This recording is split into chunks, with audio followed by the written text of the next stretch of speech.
Welcome back, ladies and gentlemen, to another Mighty Game Review. I am your host, the Mighty Bjorn, and today I am covering a game called Tank Mechanic Simulator. So just sit back, enjoy some of the gameplay footage, and I will talk a bit about the game. It was released in February 2020 for Windows PC. The developer was D Generals, and the publisher is Playways. Now, D Generals, I really couldn't find them being attached to developing anything else. However, Playway, they were the publisher for Car Mechanic Simulator 2018, Car Mechanic Simulator 2015, Thief Simulator, Junkyard Simulator, Plane Simulator, Gold Rush. Yeah, they do a lot of sim games. That's all I'm going to say about that. There's actually a lot more games that are attached to besides those, but I figured to throw a couple out there I would highlight.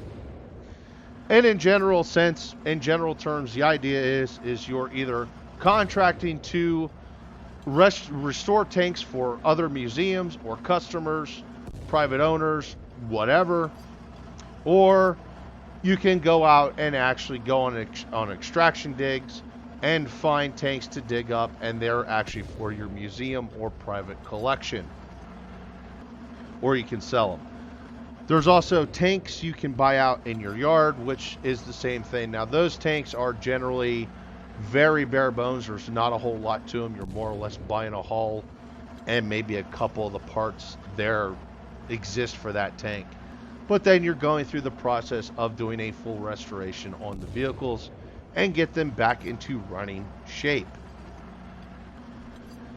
So far in the game, for tanks you have for the Soviets, you have the T-34-76, the T-34-85, the KV-1, and the KV-2. Not a whole lot there, but that's 4 tanks in itself. For the Americans, you have the M26 Pershing, the M4A3E8, and the M10 Wolverine. There's another 3, making 7 tanks.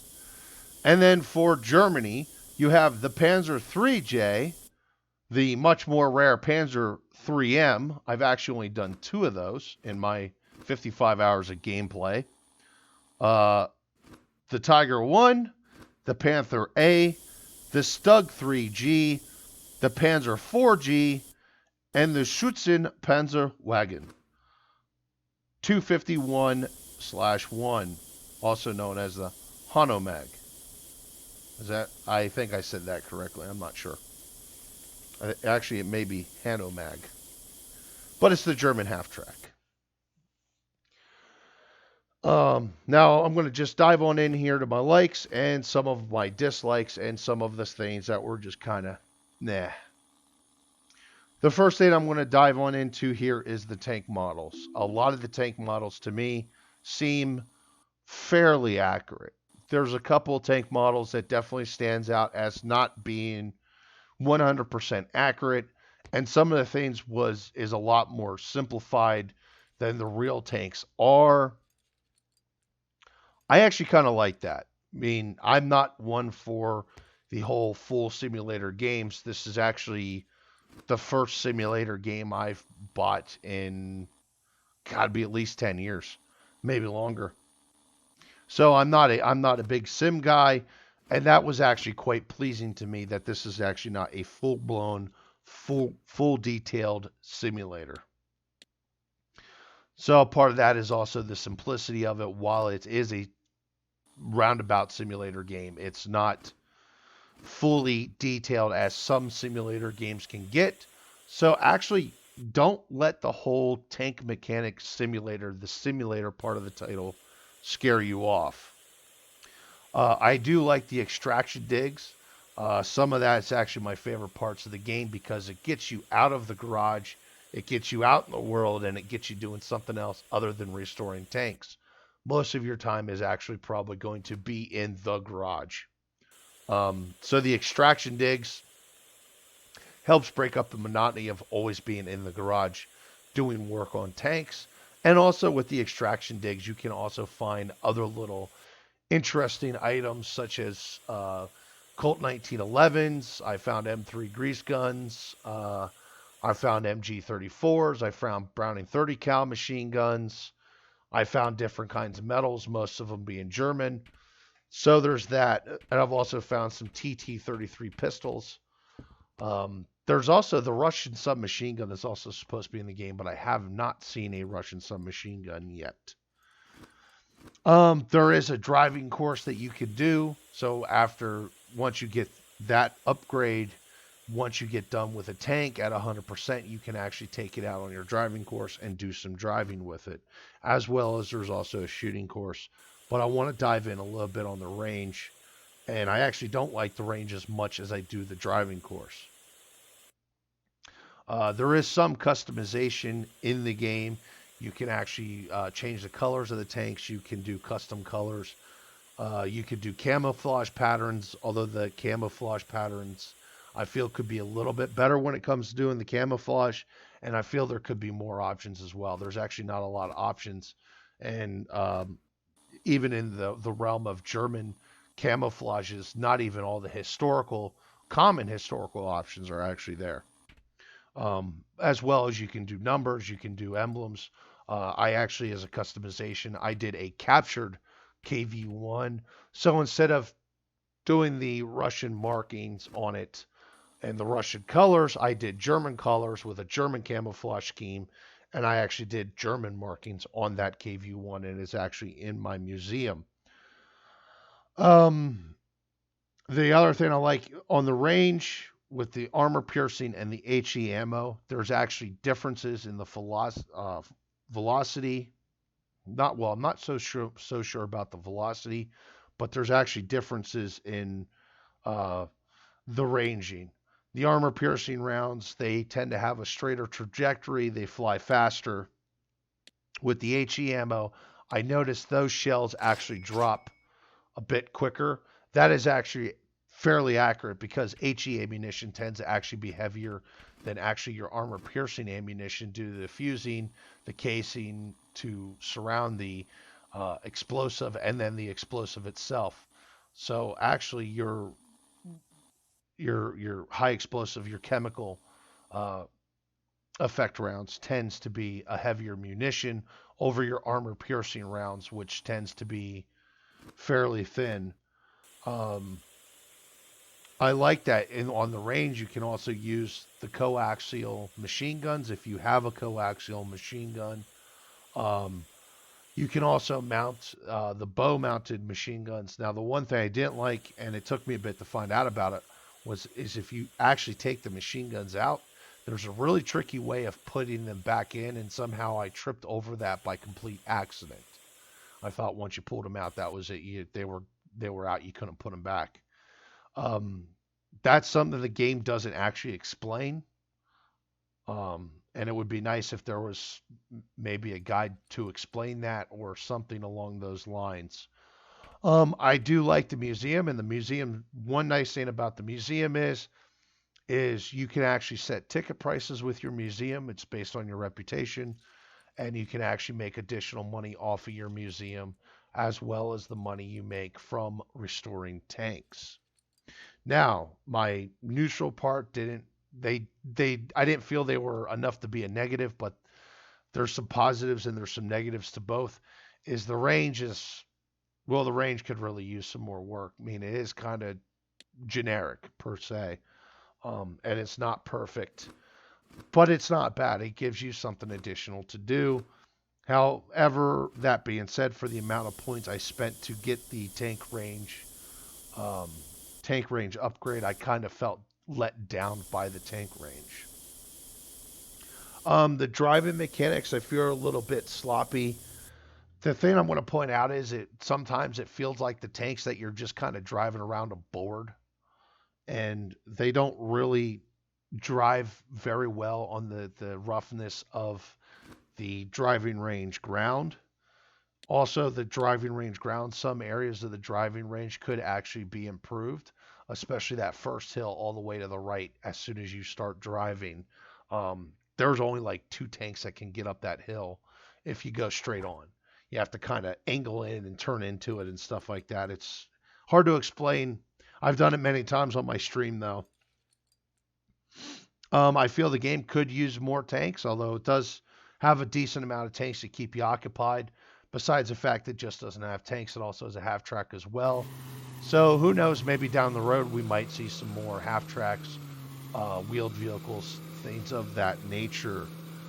Tank prices. Tank prices are really weird.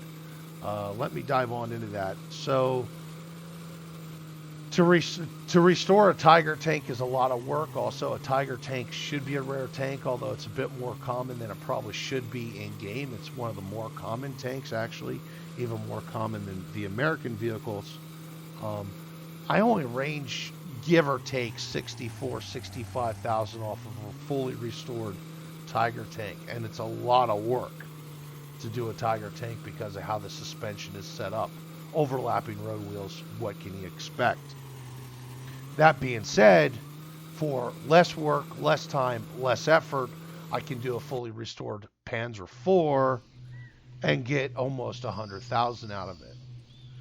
And that's also the same way, like the T-34s. I can get 73 to 74,000 out of a T-34. I get almost 80 out of a T-34 85. And it's the same way with the Panther. The Panther is actually, you don't get as much out of a Panther as you think you would. I think a Panther runs for about 66, 67. That's off the top of my head. Um, and even like the Pershing doesn't go for much either. So some of the tanks that you don't think would actually go for much goes for a lot of money. And some of the tanks that you think would be a lot of money goes for a little money. Not saying 63,000 is a little bit of money, but for the amount of labor, it only feels like a little bit of money. Um,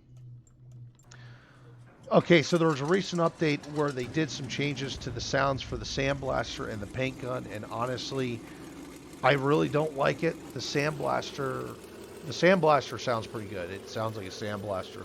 The problem is now the paint gun sounds like the Sandblaster. So I feel like they need to tweak that a little bit more and make the paint gun sound a little bit more like a paint gun maybe. But there has been little fixes to the game, and I'm going to mention that here a little bit more in a bit. Dislikes. There's definitely some type of memory leak or some kind of glitch in the game. This is the only game that I actually suffer from FPS dips on a semi-regular basis, no matter if I'm recording, playing, or streaming. It just doesn't matter what I'm doing. If I have anything running in the background, if I have nothing running in the background, I get these random FPS dips where my FPS will dip really hard. It'll stay there for a little bit, and then it'll just magically decide to reclimb up for no other rhyme or reason than to climb back up. I think that might be a memory leak. I could be mistaken. When doing extractions, sometimes stuff spawns outside the dig area that you can go to. Um, People who've played the game will probably understand what I mean, but there's kind of like an invisible border of where you can go and where you can't go. Most of the time, it's not a problem, but it has happened to me at least 2 times. Um, the other one that's happened to me quite a bit is actually stuff spawning under hard ground where you can't dig at all. Um, so that's a bit of a problem.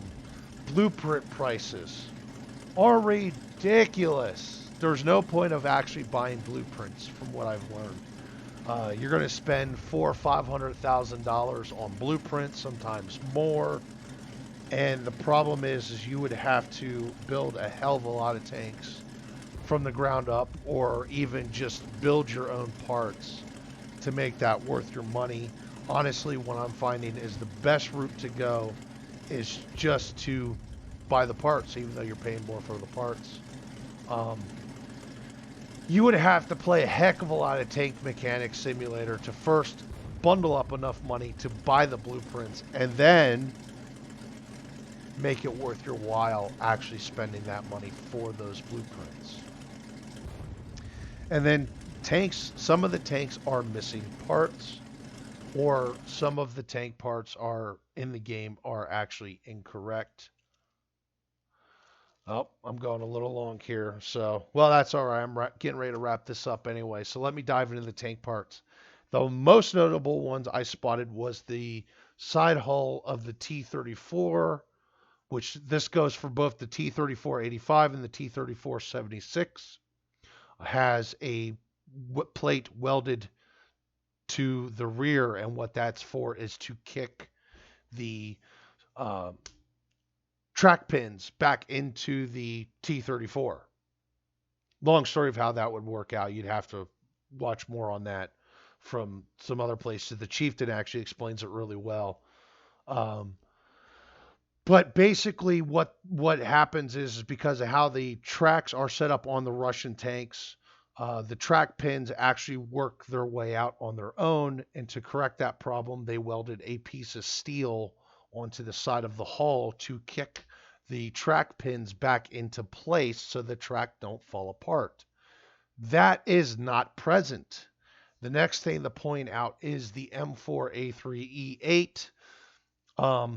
One thing is it has the Shan shields. Well, by the time America started producing the E8s, yes, there was sand shields that were optional. No, they were not mounted very often at all. Not even in Korea they were mounted. The next thing is also with the M4A3E8, there is on the turret cheeks there is plates. Um, those were only done to the field expedient Sherman jumbos, where they used A3E8s as Sherman jumbos. There's more to it than just those plates for those field expedient tanks. And those plates actually doesn't exist on a production model in general. That was a field expedient. And it wasn't even done to that many tanks. I think it was like 120 tanks they did it to out of the thousands that were produced. The next thing I noticed too is with the M26 Pershing, you have the control rods for the torsion bar suspension, but there's not a single torsion bar in the tank. There's no torsion bars at all in the M26. Also, to me, it looks like there might be inconsistencies to the engine deck. But all right, so I'm going to wrap this up because I've definitely gone a bit long here, longer than I thought I was going to. But the game is available for $20 on Steam. That is 20 American dollars. It's actually $19.99. Is it worth it? I really enjoy the game, and I think it is worth it, even with some of the inconsistencies and problems the game has. Understand Degenerals is a small developer, and they're actually still working on the game. I mean, the game is fairly new, so right now they're working on bugs, but there is promises down the road of content being added, things that are incorrect in the game being fixed, things of that nature. And generally, even though I bought this game just a few days after its release, I have actually really enjoyed the game.